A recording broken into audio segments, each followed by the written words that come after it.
En 2022, la salle des spectacles et des conférences de l'université de Tchang fait le plein. Étudiants, chercheurs et responsables de cette institution universitaire répondent à l'appel d'une conférence. Intelligence artificielle et avenir de l'humanité, c'est le thème de ce rendez-vous intellectuel interdisciplinaire. À la modération, le professeur Marcelin Julius Kendifak. Ingénieur informaticien à la base, il conduit l'unité de recherche en informatique fondamentale, ingénierie et application, logée à la faculté des sciences de cette institution. Le département de mathématiques et informatique est également placé sous son management. Pour camper la scène, il commence par dire que l'intelligence artificielle se balade aujourd'hui dans la quasi-totalité des domaines de la vie. Pour ne pas manquer ce train, il vaut mieux y embarquer. C'est la raison pour laquelle le département académique qu'il dirige a mis en place des parcours en intelligence artificielle. Mieux, des programmes de recherche basés sur cette science foisonnent au sein de l'unité de recherche qu'il pilote. Nous avons 2 masters aujourd'hui en intelligence artificielle d'un côté et en ingénierie des systèmes et services connectés d'un autre côté, qui met beaucoup d'accent sur le développement des services intelligents. Au niveau de la recherche, deuxième pan, nous avons actuellement plusieurs projets de recherche, je vais en citer quelques-uns. Nous avons le projet santé numérique, qui est un système de veille intelligent permettant d'anticiper intelligemment sur l'état de santé d'une personne, d'assister les médecins dans le diagnostic des maladies, mais aussi de prévoir les risques d'épidémie éventuelles. Nous avons un projet de cybersécurité appliqué au machine learning qui va nous permettre de développer un ensemble d'algorithmes et de mettre en œuvre des outils mathématiques pour pouvoir faire face aux problèmes de la cybercriminalité qui nous préoccupe de plus en plus. Et ça, c'est un projet de recherche qui se fait au laboratoire Urifia du département de mathématiques et informatique de la faculté de sciences de l'université de Tchang. Nous avons le projet système de veille agricole qui va permettre de développer des plateformes de surveillance agricole en utilisant les techniques de l'intelligence artificielle dont la plupart ont été présentées pendant cette conférence. Donc, il y a beaucoup d'autres projets de recherche. Maintenant, le troisième volet, c'est l'appui au développement. On l'a dit tout à l'heure, l'université de Tchang joue son rôle d'acteur au développement. Nous avons déjà des sollicitations de beaucoup de mairies qui se rapprochent de nous pour mettre en œuvre les premiers résultats de la plateforme de cybersécurité que nous avons développée. Nous avons des localités qui se rapprochent de nous pour mettre en place les systèmes d'aménagement urbain avec de l'intelligence artificielle, notamment la collecte des ordures de façon intelligente. Comment est-ce qu'on pourrait tirer profit des avantages, pas donc de l'IA?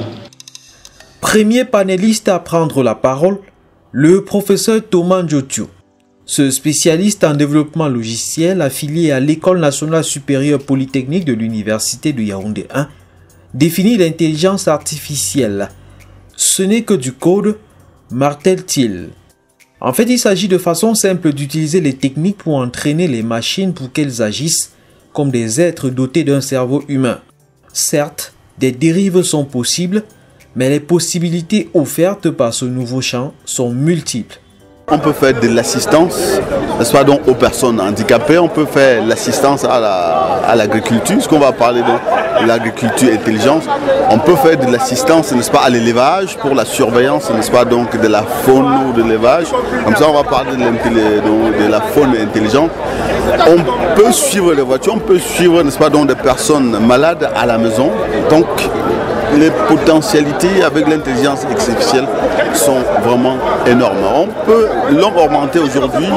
Nous sommes équipés avec ces outils-là, comme les montres connectées. N'est-ce pas, peut être, n'est-ce pas, donc un élément qui s'occupe de notre santé à notre place, moyennant le fait qu'on ait une plateforme ou des médecins qui collectent ces données et y agissent. Le professeur Ndjotiou affirme qu'à l'École nationale supérieure polytechnique de l'Université de Yaoundé 1, Ses étudiants et lui travaillent sur un projet important concernant l'intelligence artificielle. Ça s'appelle yoyob.com, yob.com. Donc c'est une plateforme qui va accompagner, n'est-ce pas, donc tous les acteurs de l'économie informelle. Donc depuis le planteur au commerçant qui est au marché, en lui donnant des outils capables de conseil ou de prendre certaines décisions ou de lui faire des suggestions, n'est-ce pas, donc pour pouvoir maîtriser tout ce qu'il fait. Pour l'exemple, n'est-ce pas, d'un opérateur économique, son chiffre d'affaires, c'est l'élément le plus important. D'accord? Donc, nous lui proposons, à travers cette plateforme, des moyens de contrôler donc ce chiffre d'affaires et en lui donnant la possibilité de moyens de prédiction ou de détection de fraude quand c'est nécessaire dans ses documents, ainsi de suite. Au planteur, ça va lui permettre par exemple de faire des ventes, c'est-à-dire qu'il peut interagir avec directement des consommateurs finaux, par exemple comme des restaurants. Donc un restaurant peut acheter directement chez un planteur ou bien sans. Voilà, donc c'est pour ça que nous appelons ça une plateforme d'assistance digitale.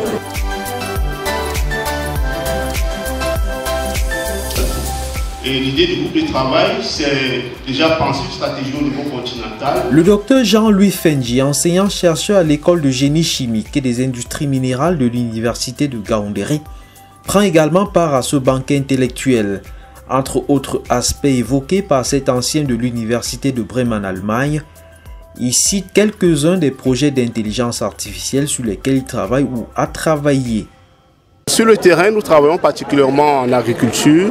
Donc en agriculture, nous travaillons principalement sur les techniques de sélection de culture pour aider les agriculteurs à maximiser leurs revenus. Nous travaillons également sur les techniques de surveillance à l'aide des drones. Donc, et dans les techniques de surveillance à l'aide des drones, nous sommes en train précisément de penser à des stratégies de compression des modèles d'apprentissage approfondis pour les embarquer dans des dispositifs véritablement légers comme des petits Raspberry Pi. Parce que dans les zones rurales où l'agriculture est effectuée actuellement, on a les problèmes comme les problèmes d'électricité, on a les problèmes comme les problèmes d'accès à Internet. Donc ce qui fait en sorte que la collecte et le transfert de données vers des serveurs réellement plus puissants pour permettre la prise de décision sur des informations qui sont collectées par exemple dans les plantations est pratiquement impossible. Donc l'un des pans de recherche sur lesquels je suis en train réellement de mettre un accent particulier, c'est donc sur les compressions des modèles approfondis pour qu'ils puissent être embarqués sur des très petits dispositifs qui consomment moins en énergie et qui peuvent être déployés dans les zones rurales où il n'y a pas de réseau. Le docteur Thomas Hervé Mbouankoudou participe également à cet échange. Enseignant-chercheur à l'École supérieure des sciences et techniques de l'information et de la communication de l'Université de Yaoundé 2, il est à la tête du Mboa Lab, un espace collaboratif dédié à l'innovation et basé à Yaoundé. Cet ancien de l'Université Laval au Canada expose quelques-uns des travaux qui y ont cours en matière d'intelligence artificielle. Il faut dire qu'au niveau du Mboa Lab, nous faisons de la recherche et développement. C'est-à-dire, nous développons des solutions, et nous les prototypons et puis nous les éprouvons avant de passer à large échelle. Et à ce jour, je dirais, nous avons de très bons algorithmes pour le diagnostic de la typhoïde, de très bons algorithmes pour différencier la typhoïde du paludisme, parce qu'à un moment, vous savez que c'est très compliqué à différencier. Et nous avons également développé ou conçu le microscope, l'Open Flexion Microscope, avec nos partenaires de l'Université de Baf, pour justement appliquer l'IA à la microscopie au niveau de l'Afrique. C'est une manière pour nous de nous livrer, de nous inscrire dans une base de données, ça a été dit tout à l'heure d'ailleurs. Prenant le contre-pied de tous les autres panélistes, le professeur Ernest-Marie Bonda, éthicien et vice-président de l'Université des montagnes de Banganté, épilogue longuement sur ce qu'il considère comme des dérives de l'intelligence artificielle. Il pointe notamment du doigt ses travaux qui visent à cloner le cerveau humain de façon à créer des êtres immortels. Pour lui, on flirte avec la déshumanisation. la deuxième dérive, c'est de vouloir faire en sorte que c'est l'intelligence dite artificielle qui contrôle l'humain. Que l'intelligence artificielle transforme l'humain selon ses fantasmes, transforme l'humain selon sa démesure, et que l'humanité court un véritable risque de disparaître. Donc quand on parle de la cyborgisation de l'humain, quand on parle de la connexion des cerveaux, etc., ce cerveau n'est plus humain. Un humain qui est cyborg n'est pas un humain. Et donc on ne peut pas ne pas voir ça et ne pas le relever. Ce philosophe préconise un contrôle éthique, juridique et politique de l'intelligence artificielle. C'est ce qu'un certain nombre de pays essaient de faire. Par exemple, au niveau de l'Union européenne, législation sur l'intelligence artificielle. Il y a des comités d'éthique qui fonctionnent, qui réfléchissent et qui proposent un certain nombre de mesures à mettre en place pour contrôler, pour apprivoiser en quelque sorte, pour orienter l'intelligence artificielle. Et il y a aussi l'autre levier très très important, c'est le levier de l'éducation, c'est le levier de la formation. J'ai envie de dire que de ce point de vue-là, tout commence à l'école. Tout commence à l'école. C'est-à-dire quelle compréhension nous avons de la science et de la technique et de ce qu'on appelle les progrès scientifiques, c'est l'école qui doit nous dire ce que ça signifie d'un point de vue humain. Il faut dire que cette conférence se tient en présence du professeur Roger Tsafak Nanfosso, le recteur de l'université de Tchang. Il tient également à partager ce qu'il considère comme ses espérances vis-à-vis de cet objet qu'on apprivoise encore. Ce sujet ne doit pas nous faire rire. C'est un sujet très important. L'intelligence artificielle avec l'humanité, ça vous ramène à des souvenirs parfois lointains. Est-ce que l'homme du Cro-Magnon pouvait imaginer qu'il deviendrait l'Homo sapiens? Je ne crois pas, c'était l'évolution. Est-ce que ce qui faisait c'était une dactylographie? Il y a 30 ans, on étudiait ça à l'école. Hein?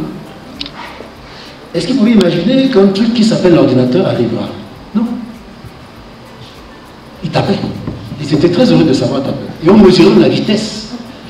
Aujourd'hui, c'est presque ridicule. C'est un métier qui a en fait disparu. Les comptables d'aujourd'hui, les comptables, sont fortement concurrencés. C'est un métier qui va disparaître, le comptable. Bientôt les chauffeurs vont disparaître. Parce que nous remplace. Alors, j'ai le sentiment et je souhaite que mon incompétence dans ce domaine m'amène à me tromper, qu'on a beaucoup discuté de l'intelligence artificielle objective. C'est-à-dire celle qu'on maîtrise, celle qu'on construit, celle qui consomme les données, celle qui... Mais, et c'est le danger actuel des grands chercheurs dans ce domaine, il y a une intelligence artificielle intuitive qui arrive à s'autonomiser. C'est-à-dire fabriquée par l'homme, cette intelligence artificielle-là échappe à l'homme. Et comment, et c'est ça le danger de ces chercheurs. L'intelligence artificielle peut donc à juste titre être considérée comme l'une des avancées les plus notables de l'histoire de la technologie. En Afrique où elle commence à faire une percée, il y a lieu que les différentes législations rattrapent leur retard dans le domaine. C'est à ce prix-là qu'on évitera d'arriver au bout.